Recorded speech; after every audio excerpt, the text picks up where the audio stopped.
สบายดีทุกคนเนาะเมื่อนี้ก็จะมาต่อวิดีโอคลิปที่แล้วเนาะที่ว่ามารีวิวเสื้อของยูนิโคที่ว่าคอลแลบกับบิลลี่ไอริชแล้วก็ทากาชิมุราคามิเนาะซึ่งวิดีโอเก่าหันบ่ได้เว้ารายละเอียดหลายเนาะเพราะว่าเครื่องหาแต่ฮอตแล้วก็หีบไฟล์ตัดต่อวิดีโออย่างลงเลยแล้วก็เป็นคลิปแรกที่เปิดรีวิวเนาะเขายังบ่ฮู้วิธีที่ว่าต้องนำเสนอแบบไหนเนาะมาตอนนี้เขาก็จะมาเฮ็ดให้มันละเอียดขึ้นเนาะเพื่อว่า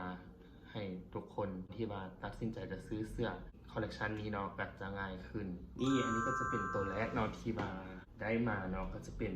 สีดำเป็นสีดำเนาะถ้าทุกคนเบิ่งตัว EP แรกเนาะก็จะเห็นมาใส่ลองใส่ให้เบิ่งแล้วเนาะเดี๋ยวให้เบิ่งเป็นไซส์ XL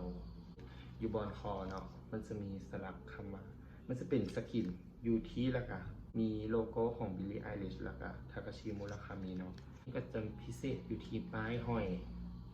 เป็นรูปของบิลลี่เนาะแล้วก็มีดอกมุราคามิอันนี้ได้จากช็อปยูจีเนาะราคา99หยวนจะถือกับช็อปไทยเนาะเพราะว่าช็อปไทยแม่น590อันนี้ก็สีดำก็จะเป็นจังสีเนาะผู้ชายผู้หญิงใส่ได้เด้อข้างหลังเนาะก็จะบ่มีอย่างเป็นสีดำเรียบๆเลยตัวที่2ก็จะเป็นตัวนี้เนาะสีส้มแต่ว่าตัวนี้บ่ได้คอลแลบกับมุราคามิเด้อ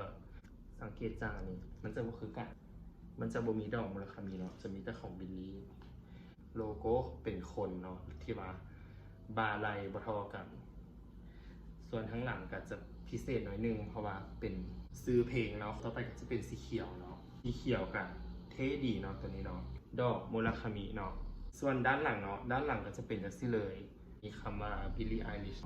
เป็นเบอร์ XL เซนเคยเนาะเป็นจังไหนเนาะกับ3ตัวที่เอามารีวิวให้เบิ่งเนาะปกติแม่นสั่ง5ตัวเนาะแต่ว่าได้แต่3ตัวเพราะราคาป้ายอยู่ที่99หยวนแต่ว่าถึกบวกขึ้นไปอีกเนาะค่าหิ้วแล้วก็ค่าส่งมาประเทศลาวเนาะก็ค่าใช้จ่ายเพิ่มเติมเนาะ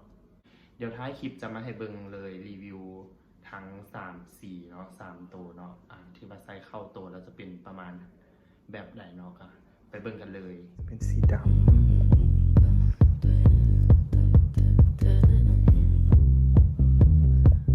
สีนี้สีส้มนะเท่ดี